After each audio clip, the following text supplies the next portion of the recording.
is a game that is dominated by keyboard and mouse players, and well, for the first few years of me playing Fortnite, I played on a controller, but recently that all changed as I grinded keyboard and mouse for one whole year to see how good I could really get. So on day one, I made sure to find out the most optimal binds and settings before trying to build for the first time, and well, I wasn't all that good, but after 10 minutes of practicing on my binds, I attempted my first 90.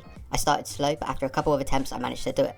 Then I tried double edits, and again I started off slow but increased the speed over time until I could do them somewhat consistently, and I even managed to do a triple edit. Then I practiced tunneling before heading into Raiders edit practice map, where I grinded each drill. I was messing up a lot, but I could already see an improvement and was starting to get used to the binds. After this, I played Raiders piece control map, where I started each drill slowly until I could do them at full speed. After practicing piece control, I decided to test my skills against real players in box fights, and to my surprise, I wasn't even too bad. I even got this player to quit after just one round. Then I played another player, and despite him winning the first few rounds, I managed to come back and win a few too. During the first week, I made 3 goals that I wanted to achieve. The first one was to hit a successful quad edit, the second was to learn 3 retake moves, and the third was to get a win. So on day 2 I played my first game on keyboard and mouse, and after getting a few kills I ended up going down, which showed that I still had a lot of work to do. Then on day 3 I hit my first ever quad edit, and over the next few days I learned 3 new retakes.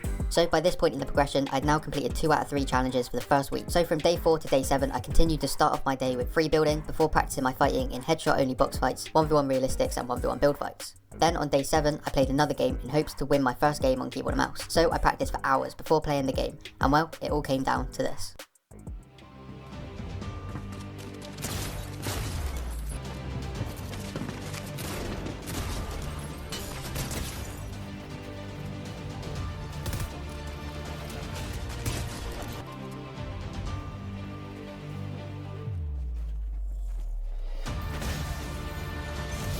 So after week 1, I still wasn't anywhere near the skill that I was on controller, so I ended up quitting keyboard and mouse. But then Epic nerfed aim assist, and my aim on controller became a lot worse. So I made the decision to go all in on keyboard and mouse, and well, it paid off, because the next month I continued to practice and got really good.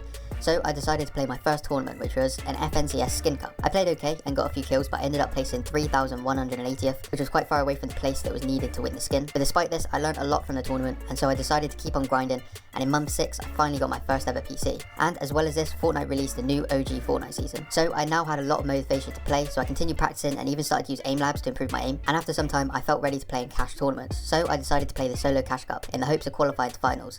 And well, this is how that went.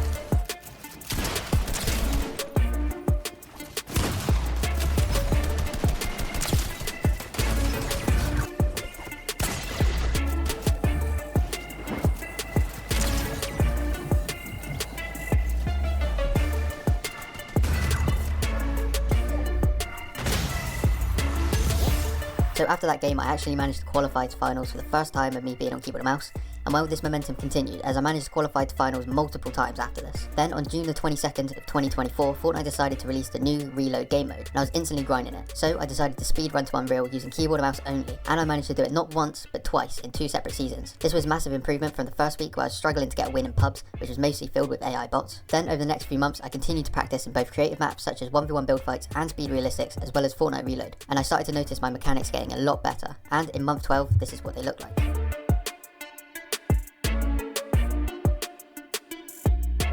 As well as this, I continued to play tournaments and even got a few good placements like a top 900 in the Solo Cash Cup